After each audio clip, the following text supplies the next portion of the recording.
Good morning and welcome to the FERRO-ALLOY Resources Limited Interim Results Investor Presentation. Throughout this recorded presentation, investors will be in listen-only mode. Questions are encouraged and can be submitted at any time by the Q&A tab situated in the right-hand corner of your screen. Just simply type in your questions and press send. The company may not be in a position to answer every question it receives during the meeting itself. However, the company will review all the questions submitted today and publish responses where it is appropriate to do so. Before we begin, I'd like to submit the following poll. I'd now like to hand you over to Nick Bridgeton, CEO. Good morning to you, sir. Good morning. Good morning, everybody. Yes, this presentation, let me run through it fairly quickly because a lot of you have seen it before and there's a more full version on our website. But anyway, let me go through. First of all, if we turn to the overview, very quick summary. We're listed on the London Stock Exchange and the Astana International Exchange, AIX. All our operations are in Kazakhstan. Our head office is in Guernsey. We have an existing operation which extracts vanadium, molybdenum, and nickel from purchased concentrates. But the main reason we exist, the main driver of our value, is the Balasausqandiq project, which we're completing a feasibility study on.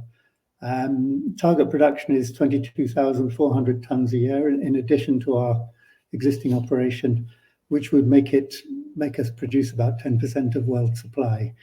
So we're a very significant addition to the vanadium story. Vanadium, I'm going to say a little bit more in a minute, is a green metal. It's a critical metal on almost all countries' lists, certainly US, Europe, and the UK. It's essential for the move to net zero, but it's essential anyway for the continuation of the world economy.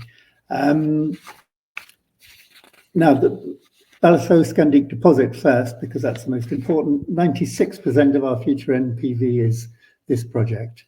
And turning again to the advantages. Sorry, I should be turning the pages after somebody's doing it. Now, really, this deposit it ticks every box that the mining people like. But the most important one is the second one down of this. This deposit is not a typical vanadium deposit. The problem with vanadium is very common in the Earth's crust. The difficulty of extracting it is all about cost. The usual source of magnetite, accounting for more than 90% of the world's vanadium supply, is magnetite. Sorry, source of vanadium is magnetite. And to liberate it, the normal process is to high temperature roast it. Now that's very energy intensive. But our deposit is sedimentary. This is the single most important difference between us and everyone else, and that's what makes us far cheaper, economically far more attractive. We don't have to concentrate the ore, and we don't have to roast it. So two big savings in capital and operating costs. But very quickly, the other advantage is it's outcrops to surface, open pit, very easy mining. It's very large. Ore body number 1 is already 34 million tons of reserve, but we've got 7 altogether, I think, at the last count. So very large, and visible geological cutoff, low stripping ratio. Very good transport links already there. We have a surfaced road already to site. Shieli, our nearest town, is on the motorway that connects Western Europe to China. And we already have a high voltage, high capacity power line connected. And last but not least, from an environmental and social point of view, this is a very clean, easy project.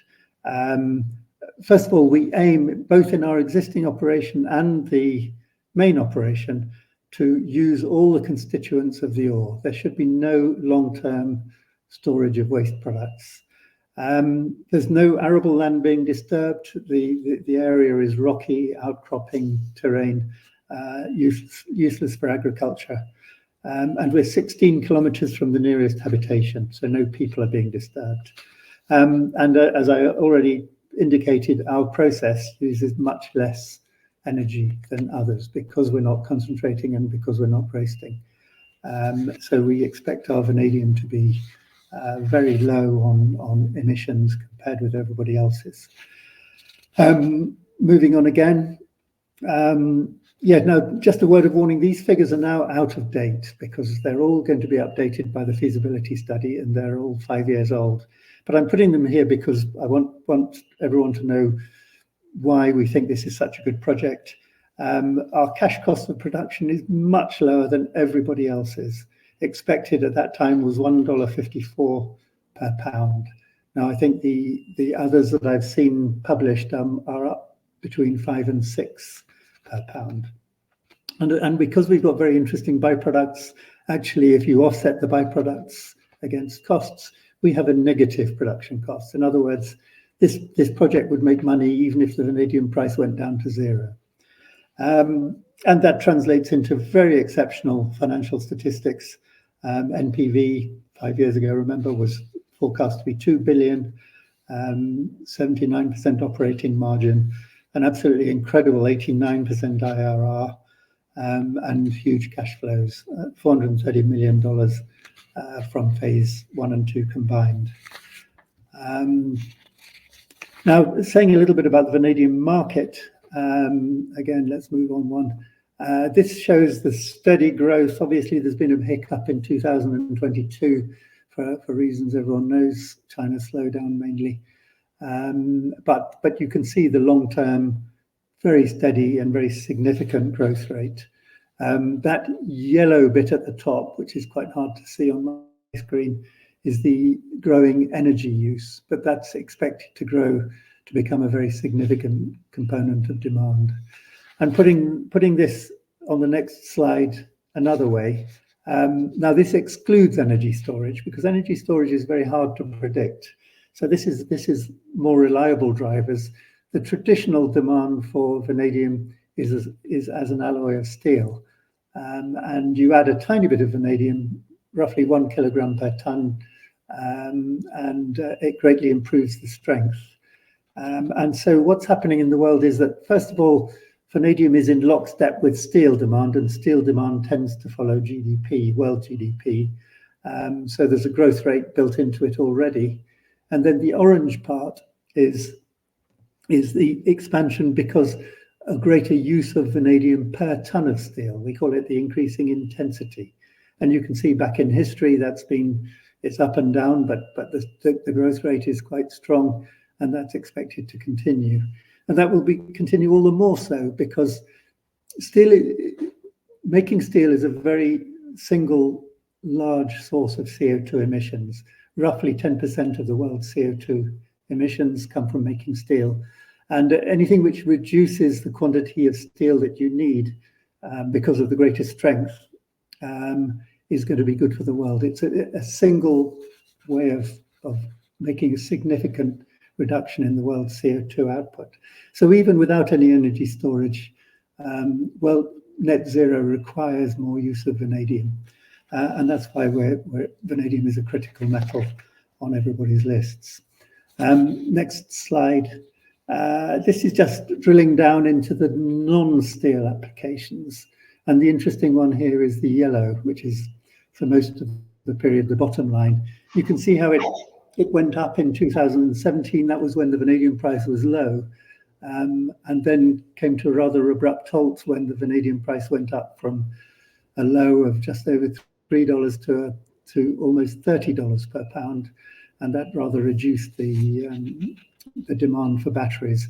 But with vanadium from 2020 onwards reaching a fairly average steady state, that demand has started to grow strongly and is expected to grow a lot more. So again, another critical application. The last slide that I want to talk about today is the financial results, but I think Will answer that much better than me. Thanks, Nick. Yes, this slide here just summarises the headline figures for our interim results that we put out a few weeks ago. and it also reflects some of the commentary in the trading update that we issued last month as well. The results for H1 23 were down compared to 22, mainly due to the lack of concentrates available for processing, and then that automatically really feeds through into our turnover.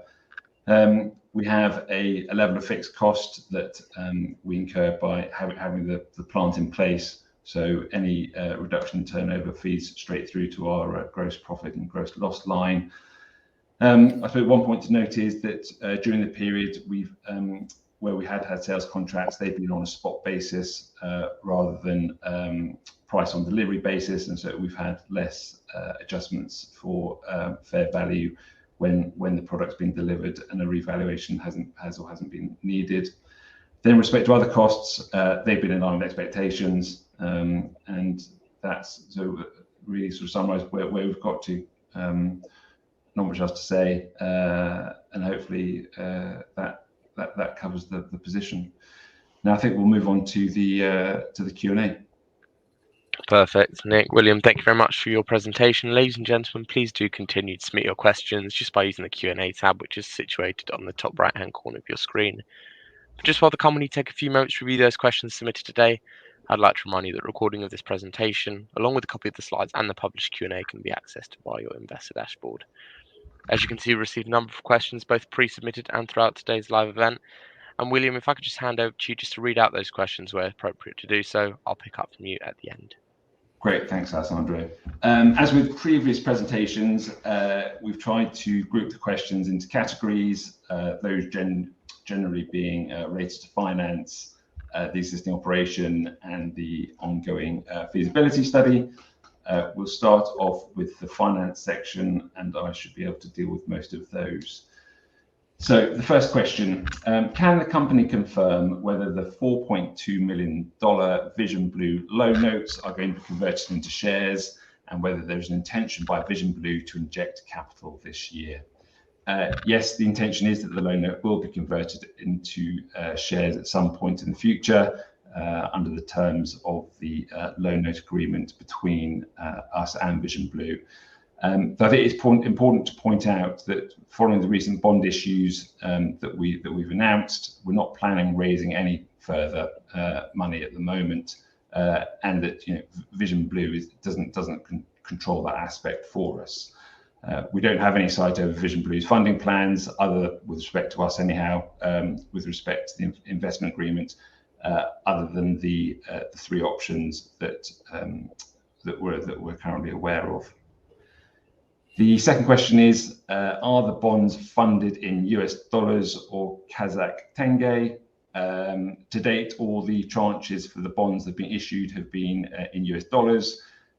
However, under the terms of the bond program, we can offer and issue bonds in either US dollars or Kazakh tenge. Third question is, assuming the company raises $3 million for working capital, $5 million for a feed study, what might the other potential $12 million bond financing be used for? Just to start off, we don't have any other plans to issue further tranches above and beyond the two tranches that we've already issued. So there's no plans to raise any further money at the moment from bond issue. And I think the second important point is we're not committed to issuing bonds for the entire facility. We may issue further tranches in due course to fund elements of the big project as and when required, but the $20 million is just the capacity for the facility. It's not a guaranteed drawdown by the company. The next question, with the share price near to all-time lows, what do you see as the catalyst for a re-rate in the price? I think there's 2 points to this. I think we would, as the feasibility study continues and elements of that are completed, we'll announce those. And for example, metallurgy is one of those. And I think we'd expect as the elements of the feasibility study are announced, that would have a positive effect on our share price.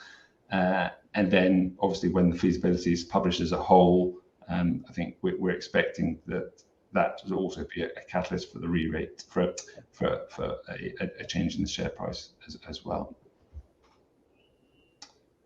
The last question with respect to finance is, what is the share price on the ASX? Is it higher or lower than the LSE listing? I think it's just important to point out at the outset that we are dual listed. Our main listing is in London on the LSE main market, and the other listing is actually on the AIX in Astana, not the ASX. The company's shares are fully fungible between the two exchanges, albeit to date, none of the company's shares have been traded on the AIX. And in the event that they were traded concurrently, the share price would be the same between the exchanges. Otherwise, you'd end up with a sort of potential arbitrage situation. As and when the company's shares are traded on the AIX, we would expect the AIX share price to be published on the company's page on the AIX website.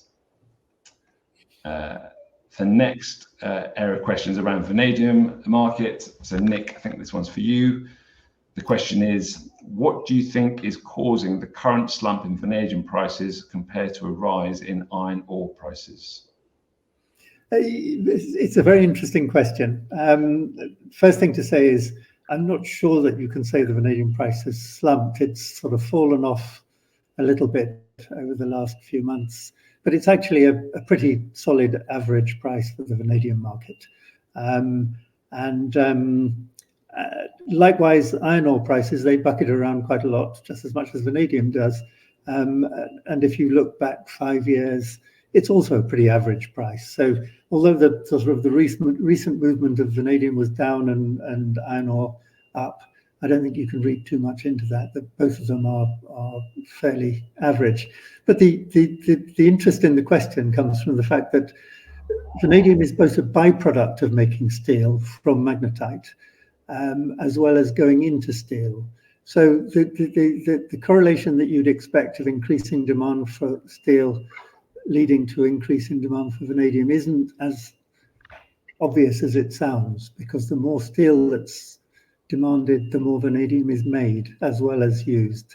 So this is a subject of great debate amongst all of us in the industry. Is rising or demand for steel good for vanadium or bad? It's not entirely clear.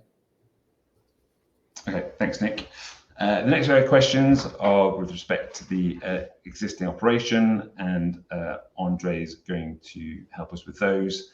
The first question is, with concentrate supplies, what is the profit margin of the existing operation, and how does this compare with other operations? Hello, everyone. Thanks, Will. I will refer to the gross profit margin before the salaries. And the average based on the existing operation, the number jumps between 40-45% in the normal circumstances. Of course, it was impacted recently by the increase in the logistics costs, but on average it's between 40-45%. In relation to the second part of the question, how does this compare with other operations? In the full honesty, we do not know. Reason being that there are no public information of these operations that are running across the globe. Okay, thanks. The next question, assuming forward purchase of concentrate, how long does it take from purchasing concentrate to sales of product? And are any supply prices linked to sales prices to hedge vanadium price volatility? It's a good question. The first note that I would like to make is that it very much depends from where the concentrate is coming from. On average, it takes between 1 to 3 months as a lead time for the logistics. Of course, the processing takes, I would say, the full lot is run about 1 month. So anything between 2 to 4 months is the lead time that we're working with today. In relation to the hedging, of course, all of our purchase contracts are linked to the metal bulletin prices. as well as the sales contracts, as the percentage of the either latest quote, average for the month quote. So they're all linked. Great. The next question. With continued supply issues of concentrates since the Ukraine invasion, do you foresee a scenario where the plant is generating free cash flow? Yes, the plan today is, after investment program from last year, is in full operation. All parts have been finalized and ready. We are working with today several different supply contracts of concentrates. So as soon as this area is resolved, the plant is ready and fully in operation, and will be generating free cash flow as we're expecting. The next question. Assuming the supply problem has been solved, will the existing plant operate close to capacity from now on? Yeah, that's very much linked to the previous question. That the plant is operating, and existing plant, and with supply problems are also solved. So we will be operating. We're expecting to operate at the full capacity. Thanks, Andrei. And the final question, does the company have any binding contracts with buyers to supply a fixed amount of metals, and will the company have to make up shortfall of supply? No. Today, all of our commercial contracts, sales contracts, they're not binding.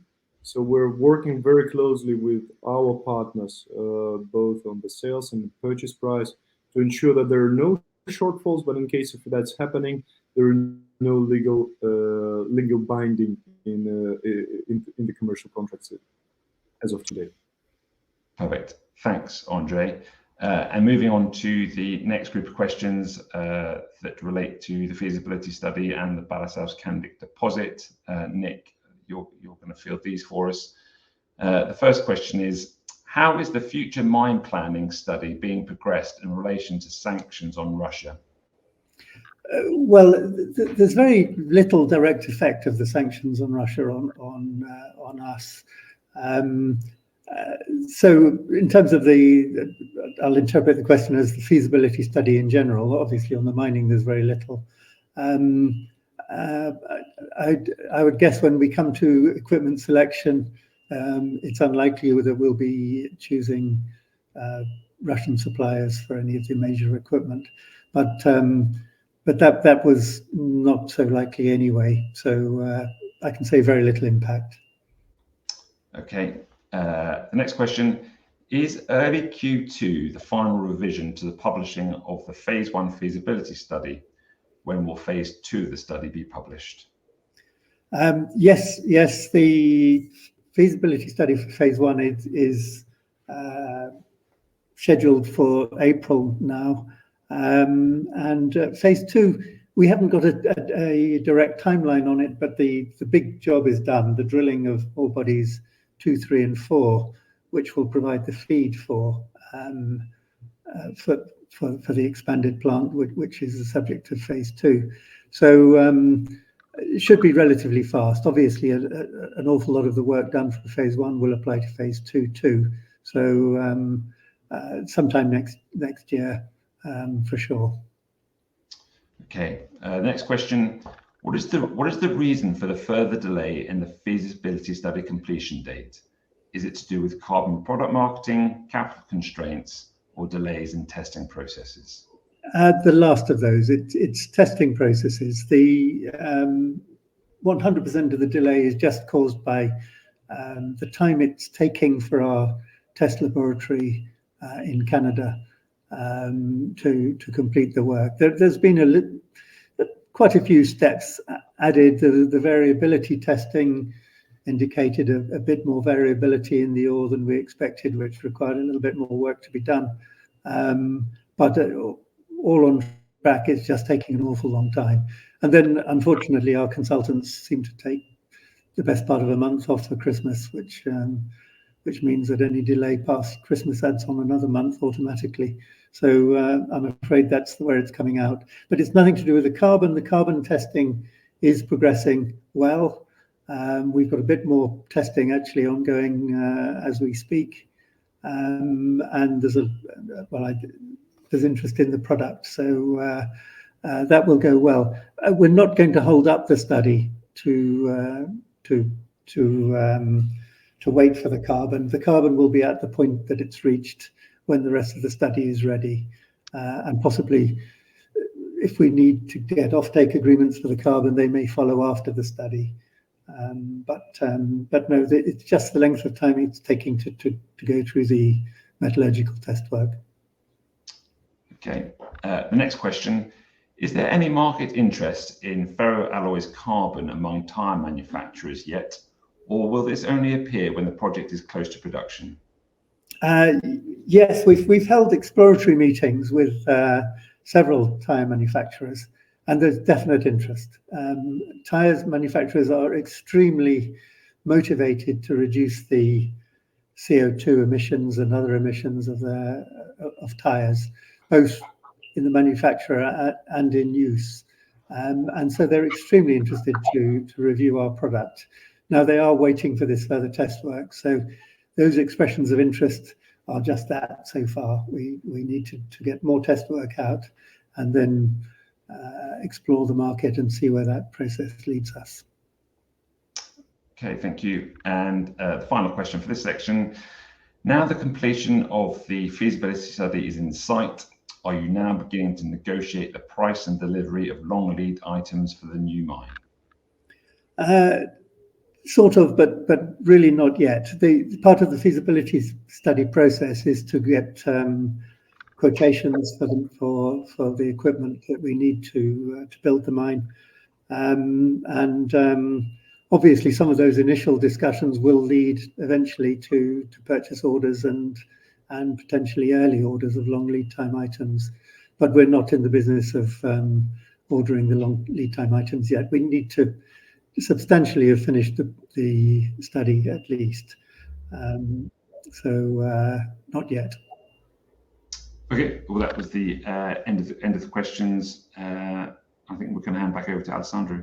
Yeah, perfect. Nick, William, Andre, thank you very much for addressing all those questions from investors. And of course, the company will review any further questions submitted today and will publish those responses on the Investor Meet Company platform.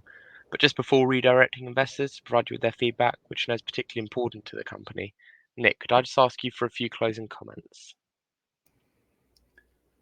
Yes, just thanking everyone for attending. This format, I think, is a very useful one, and I'd encourage everybody to submit their questions, and we'll do our best to answer them. I hope we have today. Nick, William, Andre, thank you once again for updating investors today. Could I please ask investors not to close the session, as you'll now be automatically redirected to provide your feedback in order that the management team can better understand your views and expectations. This will only take a few moments to complete, but I'm sure will be greatly valued by the company. On behalf of the management team of FERRO-ALLOY Resources Limited, we'd like to thank you for attending today's presentation, and good afternoon to you all.